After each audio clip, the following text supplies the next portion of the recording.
Great day, leaders. Dr. Joe here. I help leaders accelerate collaboration and increase leadership efficiency. Let's go! I'm going to give you 10 ways today in which you can take your PLCs to next levels, and that's professional learning community meetings. First off, number one, you got to understand that PLC meetings are different from staff meetings. Your staff meetings are more procedural. And you've got to understand that unless it's a reminder about something procedural, you need to keep your professional learning community meetings different.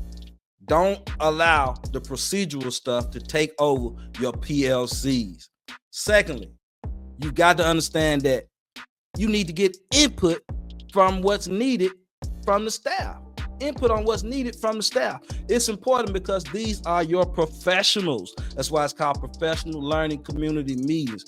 And it's crucial to get their input as to those things that they feel like they need to work on as well. You'll get much better participation when you make it an inclusive practice.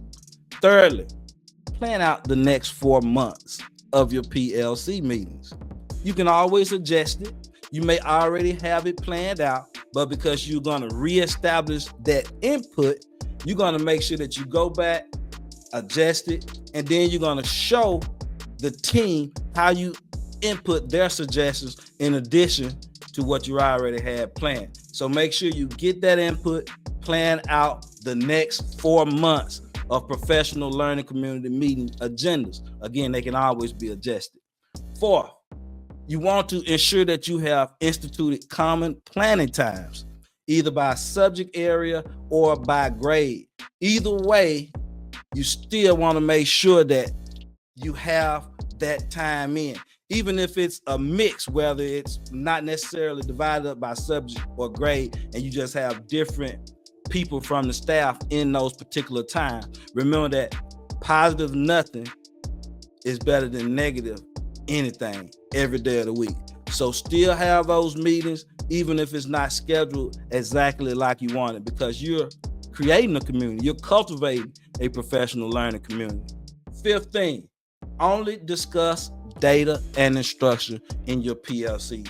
This has to be the number one norm, because if not, your PLC meetings can become gripe sessions, and you don't want them to be gripe sessions. You want them to be growth sessions. You want to be able to always be on the up and up, optimistically looking ahead, optimistically speaking about student performance, optimistically thinking about teacher capacity and being able to expand on what you're giving them each and every week.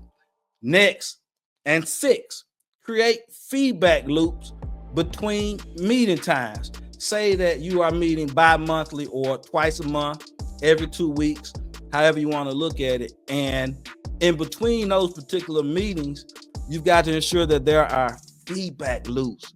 This is powerful because now you're not going 2 weeks without providing support to your teachers or your leaders. Ensure that you create those feedback loops so that you can check in, get their input, check their temperament, make sure that they are well with the practices, because all of this matters if you're truly creating a culture of collaboration. 7, share best practices and tout teacher voice.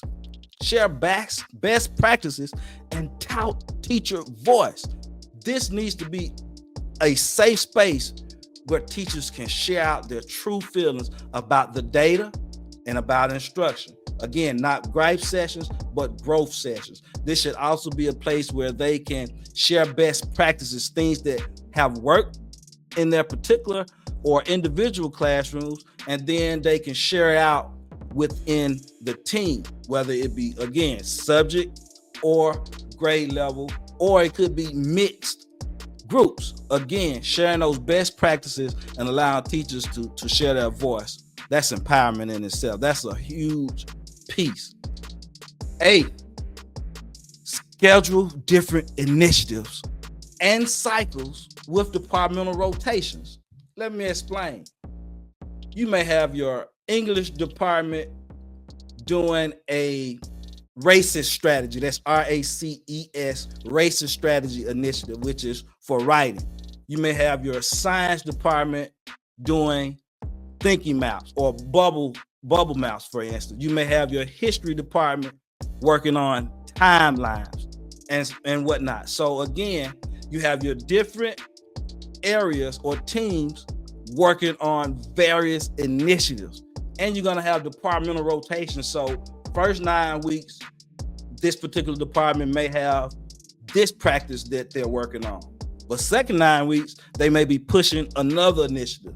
Third 9 weeks, they're pushing another initiative. So if you're looking at the entire, say, top 4 categories, English, math, science, social studies, and then of course you want to throw in your career and technical as well as your other elective classes. Also, you've got an opportunity to push 3 times 6.